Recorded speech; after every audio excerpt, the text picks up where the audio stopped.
Okay guys, so in this video I'm going to talk about a real simple routine that is going to make the golf swing much easier. Now, lots of golfers that I meet really struggle without knowing it. They struggle a lot in the backswing, particularly in the takeaway phase of the golf swing. Now, if you are somebody who has a tendency to not be a great ball striker, then this video is going to be massively for you, because I could pretty much hang my hat on the idea that you are getting wrong is in the first few feet as we're taking the club back. Now, what we are looking to achieve as we take the club back is very much stability. We want the upper body to stay very quiet, we want the head to stay very still, and we want to make sure that our hands and arms are moving the club correctly. This will do a lot of things for you. This will give you good width, okay, and it will also, like I say, so good width in terms of this. Lots of amateurs tend to pull their arms up.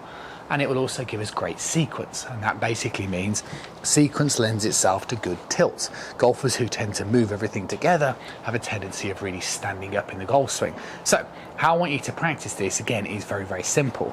First of all, take a nice wide stance, something about shoulder width apart.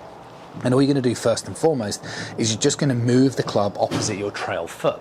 So take your hands, take your grip exactly the same as it already is, and just place the club head opposite your right foot. Again, keeping that head nice and still.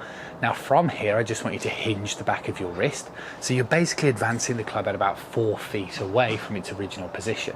And this is the correct takeaway. Okay, so I try and get a lot of my students, particularly online students, really focusing on being very aware at this position.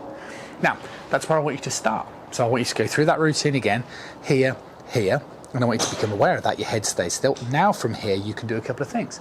Okay, we've sequenced the good early backswing, so now we can just lift our arms up and turn, and then doing so, it's taken away much of the complexity of that early backswing position. So again, my head stays still, lift my arms up, gives me a great chance of producing good contact on the back of the golf ball. Sort of mimic what I tend to see, kind of more this sort of motion, probably a bit exaggerated, even more this sort of motion. Well, if I lift my arms up, you can hear the difference, right? Because we're not keeping that head still, because we're not maximizing that width. So practice like that, hit shots like that, take it down to the driving range. And then what you can do is, once you've practiced this for a number of times, you'll start to feel that position and become more aware of how to move the hands to the side of the body with a little bit of a hinge, up, through, ball striking made easy. I promise you it'll work. I'll see you soon.